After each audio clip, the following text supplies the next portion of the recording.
తెలంగాణ రాష్ట్ర సేన మనందరం కూడా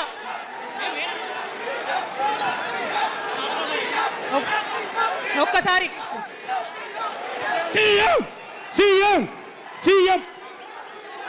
జై తెలంగాణ కూర్చోవాలి. ఒకసారి అందరు సైలెంట్ ఉండాలి. అందరికీ నమస్కారం. మళ్ళీ ఒకసారి తెలంగాణ ప్రజలకు, తెలంగాణ మేధావులకు, తెలంగాణ బుద్ధిజీవులకు, తెలంగాణ ప్రగతిని కోరుకునేటటువంటి ప్రతి ఒక్కరికి, తెలంగాణలో ఉన్నటువంటి ప్రభావశీల వర్గాలందరికీ హృదయపూర్వకంగా చేతులెత్తి నమస్కారం తెలియజేస్తా ఉన్నాను. ఇవాళ తెలంగాణ రాష్ట్రంలో ఒక చరిత్ర, నా జీవితంలో కూడా ఒక మర్చిపోలేని రోజు అవుతుంది ఈరోజు. తెలంగాణ రాష్ట్ర భవిష్యత్తును తెలంగాణ రాష్ట్రం స్వయంగా రాసుకోవడానికి మరి మనందరినీ కూడా ఆ దైవము, ఆ కాలము మనందరినీ భాగస్వామ్యం చేసిందని చెప్పి నేను మనస్ఫూర్తిగా నమ్ముతా ఉన్నాను. మీ అందరికీ తెలుసు, నేను అమ్మవారి భక్తురాలిని. ఇక్కడ స్టేజ్ మీద ఎవరు ఉండకండి దయచేసి, అందరూ వెళ్ళండి, ఖాళీ అయ్యండి మొత్తం, అందరు వెళ్ళి కూర్చోండి దయచేసి. ఈ బౌన్సర్లు ఏందో వాళ్ళని తీసి వెళ్ళిపోమని. జై తెలంగాణ.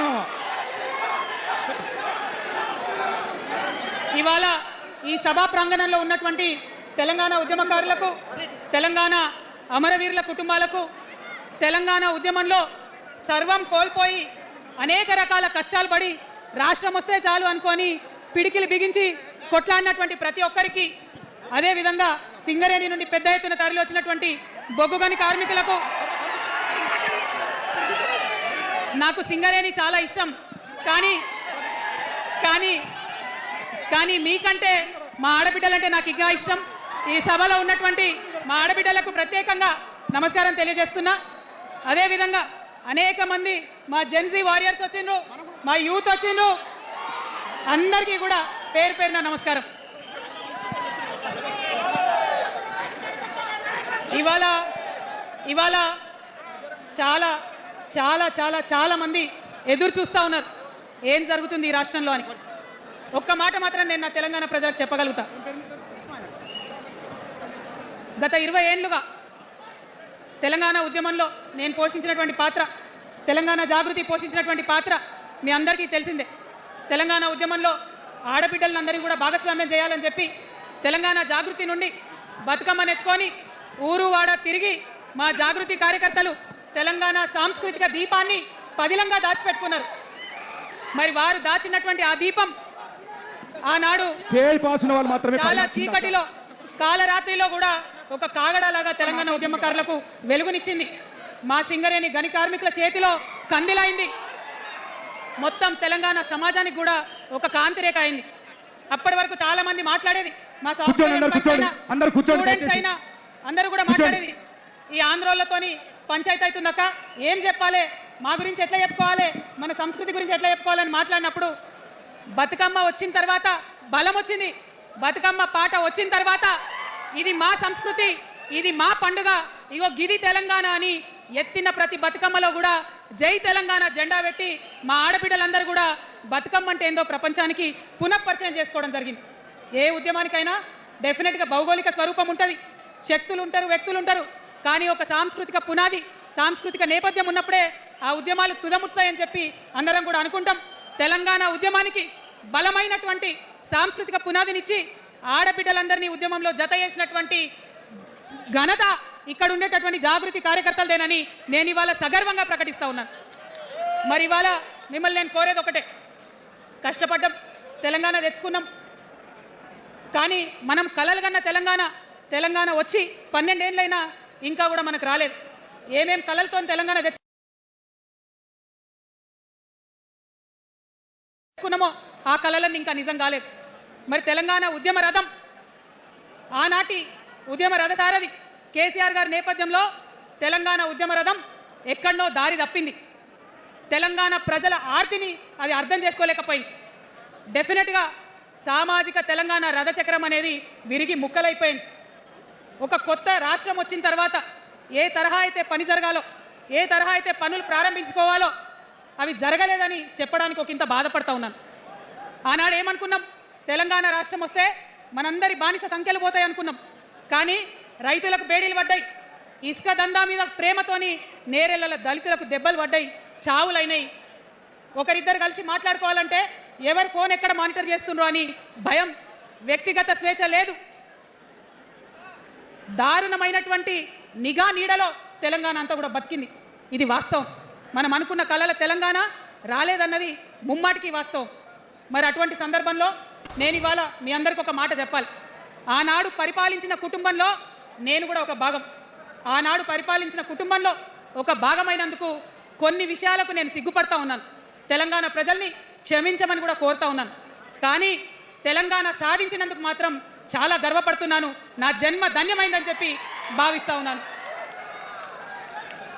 మరి అనేకమైనటువంటి తప్పులు జరిగినాయి, అనేకమైనటువంటి నేరాలు జరిగినాయి.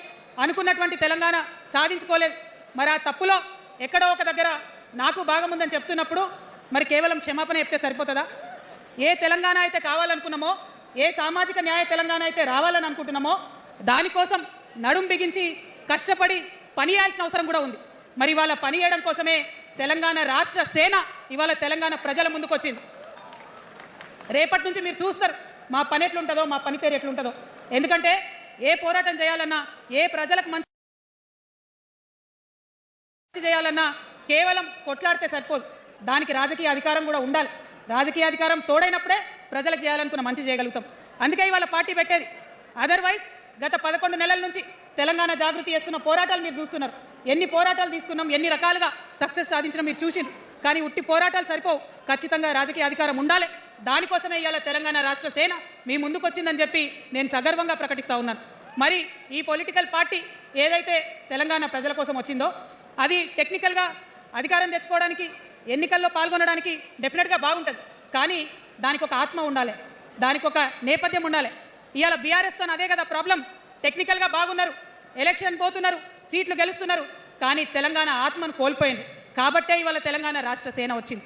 నేను తెలంగాణ ప్రజలందరికీ చేతులు జోడించి నమస్కరించి ఒక మాట చెప్తున్నా, హార్ట్ఫుల్గా చెప్తున్నా, నా హృదయాంతరాల నుంచి ఒక మాట చెప్తా ఉన్నా.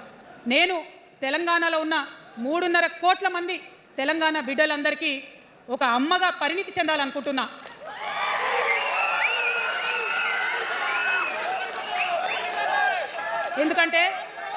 ఎందుకంటే ఒక అమ్మతనంతో పరిపాలన జరిగినప్పుడే బిడ్డలకి ఏదైనా కష్టం వస్తే అమ్మ హృదయం బద్దలవుతుంది.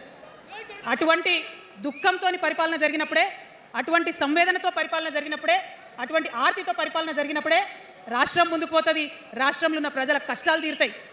ఇవాళ